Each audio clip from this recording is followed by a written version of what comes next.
Welcome to my channel Larusa's English Stories. Learn English through stories. There were noises everywhere in the market and everyone was busy preparing for tomorrow's ritual.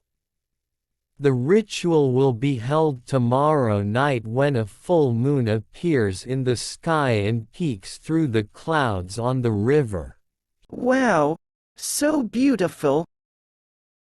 The whole market is decorated for tomorrow's ritual and everyone is busy preparing for it. There are many new things to buy and delicious foods, He said with his eyes open wide. He was peeking from the corner of the street. Black hair and brown eyes with height 123 cm. A boy named Brady. It has nothing to do with us street people. Go to the shack and wait for me to return from work, Brady. He stared at him, puffed cheeks and put arms on his waist. Don't call me Brady.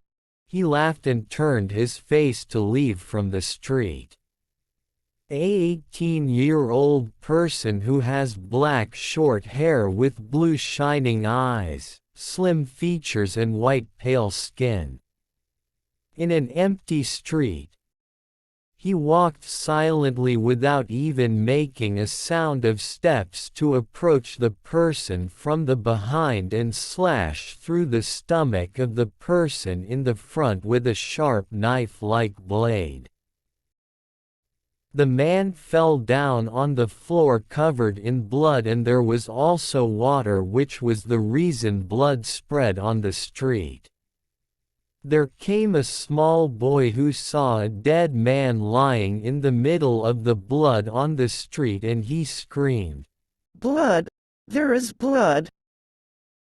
The person who killed him was wearing a cloak and vanished in the air when the boy turned his face to call others. People began to rush there and a crowd was created where police officers also came to report the crime. A noble was wearing a fine suit with a coat, hat and holding a stick. He was standing in a dark street late at night. I have completed the task. Give me the money, we decided on the deal. A young boy around 18 years old wearing a cloak facing the noble with his shining eyes. The noble threw a small bag filled with coins. Young boy opened the bag and counted the coins. It's the same amount we decided, thanks. I'll leave now, goodbye. He was about to leave when the noble grabbed his hand to stop him. What's so hurried to go back? Tell me your name.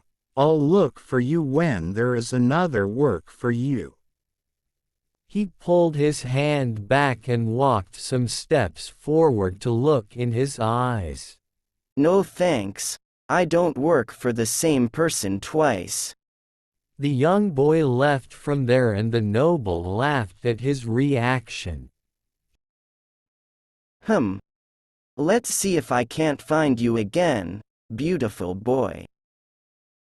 He returned to the shack where his brother Brady was waiting for him. Sorry, brother, you are back. He ran toward him and hugged him. Yeah. Were you okay alone? Did someone come? He was always worried about his brother whenever he left for work. His work is dangerous and can harm Brady. I was fine and no one came.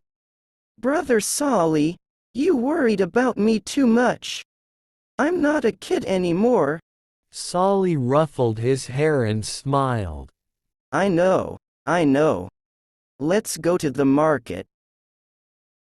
Didn't you want to eat delicious stalls food and enjoy the ritual? Hooray! You're the best brother. Let's go. He jumped in happiness and they left the house to go to the market.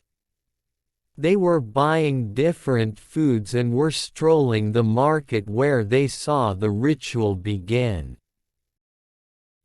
The priests were performing a ritual by pouring the cleansed holy water in the river, reflecting the full moon peaks through the clouds.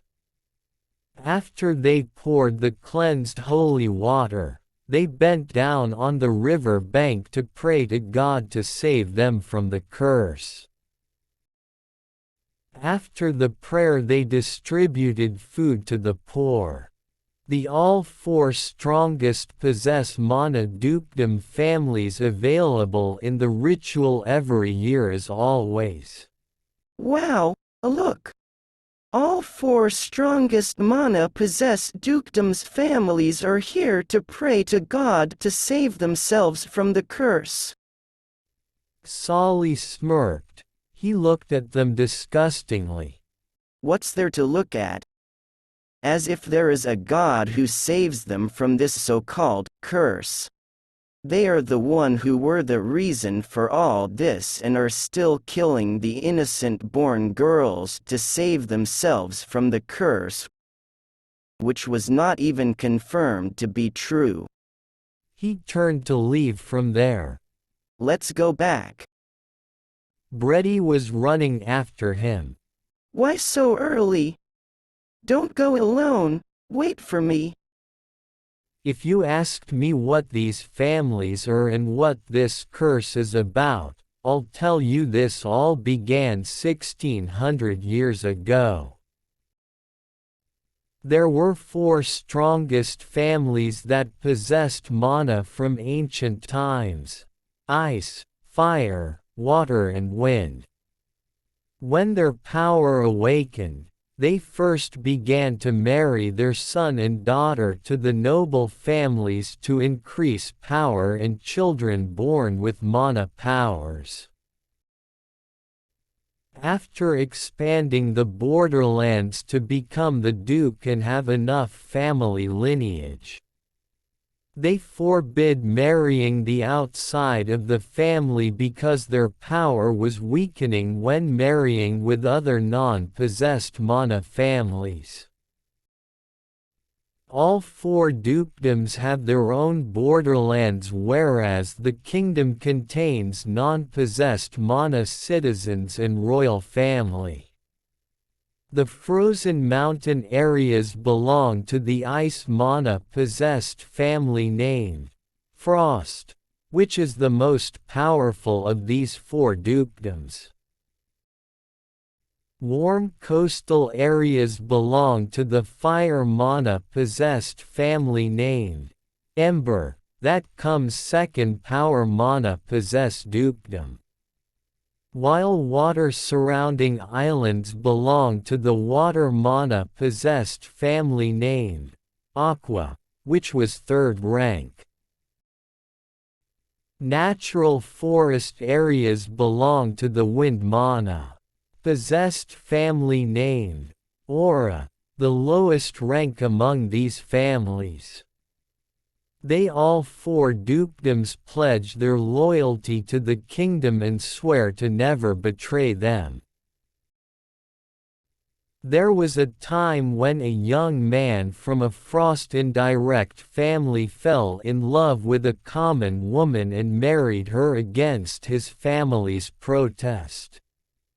He was kicked out from the family and bought land to build a mansion on the common people area near Frost borderland. He didn't know that his wife was an illegitimate daughter from the water borderland until a boy was born with ice and water mana in him. They named him Amias and hid his powers from the eyes of others. When he was 20 years old, he married a wind borderland woman while hiding his power and began to live there. Unlike ice, fire and water dukedoms, wind dukedoms sometimes allowed their son and daughter to marry the non-possessed mana person and let them live on their lands. Amy's generation to generation hid their other two powers, ice, water, and only showed wind power to the whole subcontinent. The third generation from Amy's, a daughter, fell in love with a man who possessed fire mana from the Ember family, and an illegitimate boy was born.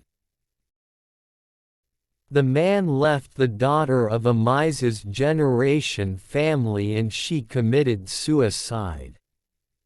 The boy was left alone. Aqueduct family raised him as their own son and named him Dallin. They didn't know that Dallin possessed all four mana powers. Dallin was hurt because of his parents and never wanted to marry anyone.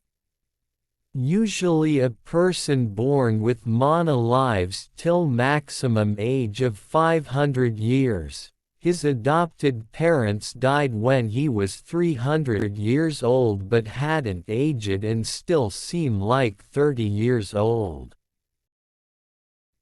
The fact revealed that he possessed all four powers and people began to fear him. His adopted parents protected him and he pledged his loyalty to the royal family, but after his parents died, people called him a monster who couldn't age and was immortal. He left the aqueductdom and built a mage tower to make alchemist potion which could age him but failed. Dallin already lived 1,000 years but still couldn't age much and still seemed like not more than 50 years old. Dallin once found an abandoned young girl who was 8 years old and decided to accept her as a student to teach her alchemy after she pestered and persuaded him for months. He gave her the name Tila, because she didn't have a name. After she turned 20 years old, they began to have feelings for each other and married. There was a girl born from their marriage and they were happily living together.